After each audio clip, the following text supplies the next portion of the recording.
Leitura do livro O Céu e o Inferno, Allan Kardec, capítulo 11, da proibição da evocação dos mortos. 1. A Igreja, de modo algum, nega a realidade das manifestações.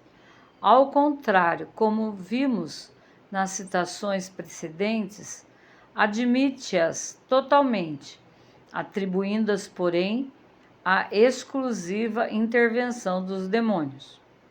É debalde invocar os evangelhos, como fazem alguns, para justificar a sua interdição, visto que os evangelhos nada dizem a respeito do assunto.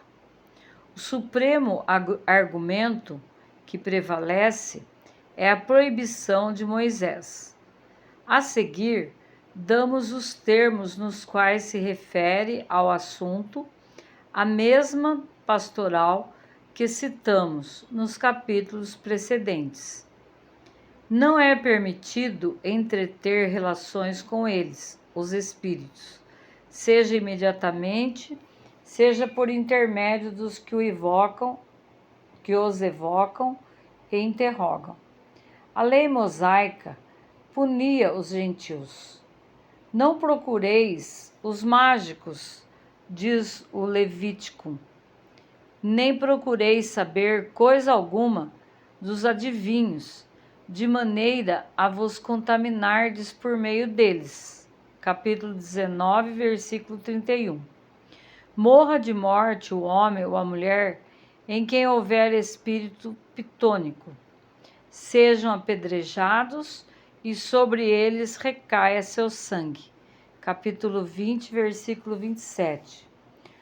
O Deuteronômio diz: nunca existe entre vós quem consulte adivinhos, quem observe sonhos e agouros, quem use de malefícios, sortilégios, encartamentos, ou consultem os que têm o espírito pitônico e se dão à prática de adivinhação, interrogando os mortos. O Senhor abomina todas essas coisas e destruirá a vossa entrada nas nações que cometem tais crimes. Capítulo 18, versículo 10, 11 e 12. 2. É útil para melhor compreensão do verdadeiro sentido das palavras de Moisés reproduzir por inteiro o texto, um tanto abreviado nas citações antecedentes. Ele: não vos desvieis do vosso Deus para procurar mágicos, não consulteis os adivinhos, e receiai que vos contamineis dirigindo-vos a eles. Eu sou o Senhor vosso Deus. O homem ou a mulher que tiver espírito pitônico ou de adivinho, morra de morte. Serão apedrejados e o seu sangue recairá sobre eles. Quando houverdes entrado na terra que o Senhor vosso Deus vos há de dar, guardai-vos. Tomai cuidado em não imitar as abominações de tais povos. E entre vós ninguém haja que pretenda purificar filho ou filha, passando-os pelo fogo, que use de malefícios, sortilégios, encantamentos, que consulte os que têm o espírito de Pitom e se propõe a adivinhar, interrogando os mortos para saber a verdade. O Senhor abomina todas essas coisas e exterminará todos esses povos à vossa entrada, por causa dos crimes que têm cometido. Deuteronômio, capítulo 18, versículo 9, 10, 11 e 12. 3. Se a lei de Moisés deve ser tão rigorosamente observada neste particular, força é que seja igualmente em todos os outros. Porque seria ela boa no tocante às evocações e má em outras de suas partes, é preciso ser consequente. Desde que se reconhece que a lei mosaica não está mais de acordo com a nossa época e costumes, em dados casos, a mesma razão procede para a proibição de que tratamos. Demais, é preciso expender os motivos que justificavam essa proibição e que hoje se anularam completamente. O legislador hebreu queria que o seu povo abandonasse todos os costumes adquiridos no Egito, onde as evocações estavam em uso e facilitavam abusos, como se infere dessas palavras de Isaías: o espírito do Egito se aniquilará de si mesmo, e eu precipitarei seu conselho. Eles consultarão seus ídolos, seus adivinhos, seus pitons e seus mágicos. Os israelitas não deviam contratar aliança com as nações estrangeiras, e sabido era que naquelas nações que iam combater encontrariam as mesmas práticas. Moisés devia, pois, por política, inspirar aos hebreus aversão a todos os costumes que pudessem ter semelhanças e pontos de contato com o inimigo. Para justificar essa aversão, preciso era que apresentasse tais práticas como reprovadas pelo próprio Deus. E daí essas palavras: o Senhor abomina todas essas coisas e destruirá a vossa chegada, as nações que cometem tais crimes. 4. A proibição de Moisés era assaz justa, porque a evocação dos mortos não se originava nos sentimentos de respeito, afeição ou piedade para com eles, sendo antes um recurso para adivinhações, tal como nos augúrios e presságios explorados pelo charlatanismo e pela superstição. Essas práticas, ao que parece, também eram objetos de negócios, e Moisés, por mais que fizesse, não conseguiu desentranhá-las dos costumes populares. As seguintes palavras do profeta justificam o acerto: quando vos disserem, consultai os mágicos e adivinhos, que balbuciam encantamentos, respondei: não consulta cada povo seu Deus?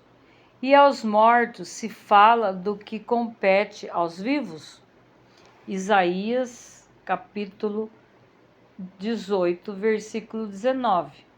Sou eu quem aponta a falsidade dos prodígios mágicos, quem enlouquece os que se propõem a adivinhar, quem transtorna o espírito dos sábios e confunde a sua ciência vã.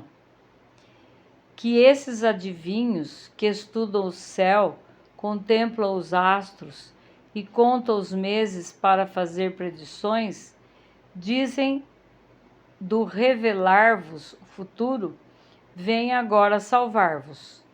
Eles tornaram-se como a palha, e o fogo os devorou. Não poderão livrar-lhe as almas do fogo ardente, não restarão das chamas que despedirem, nem carvões que possam aquecer, nem fogo ao qual se possam sentar.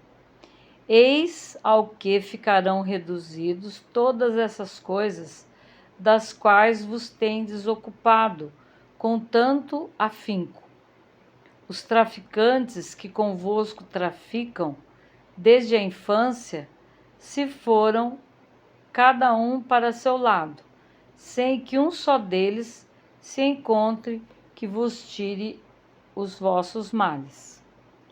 Neste capítulo, Isaías dirige-se aos babilônios, sob a figura alegórica das virgens, filha da Babilônia, filha de Caldeus. Versículo 1. Diz ele que os adivinhos não impedirão a ruína da monarquia. No seguinte capítulo, dirige-se diretamente aos israelitas. Vinde aqui, vós outros, filhos de uma agoureira, raça de um homem adúltero e de uma mulher prostituída, de quem vos rides vós? Contra quem abristes a boca e mostrardes ferinas línguas?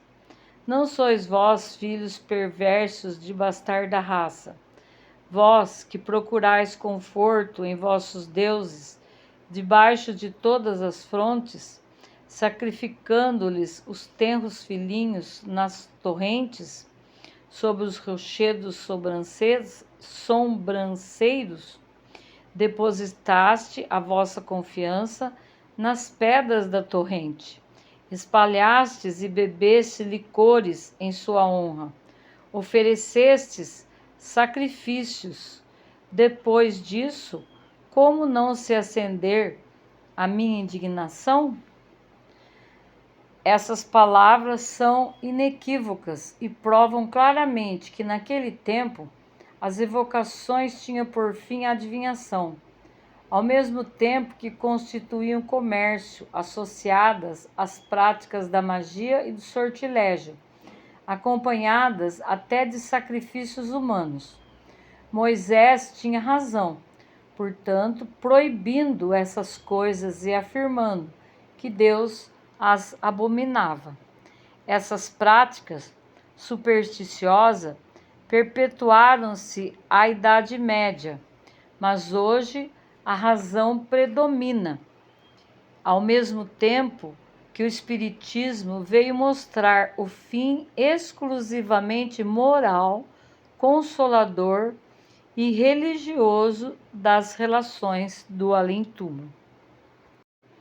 Uma vez, porém, que os espíritas não sacrificam criancinhas, nem fazem libações para honrar deuses, uma vez que não interrogam astros, mortos e augures para adivinhar a verdade sabiamente velada aos homens, uma vez que repudiam traficar com as faculdades de comunicador com os espíritos, uma vez que os não move a curiosidade nem a cupidez, mas um sentimento de piedade, um desejo de instruir-se e melhorar-se, aliviando as almas sofredoras, uma vez que assim é porque o é. A proibição de Moisés não lhes pode ser extensiva.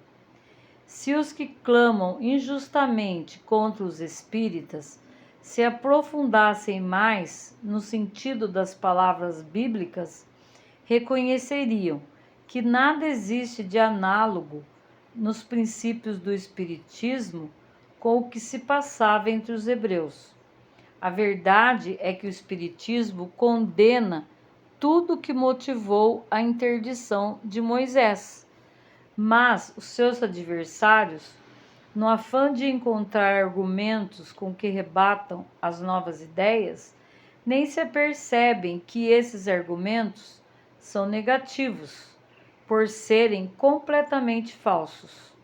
A lei civil contemporânea pune todos os abusos que Moisés tinha em vista reprimir.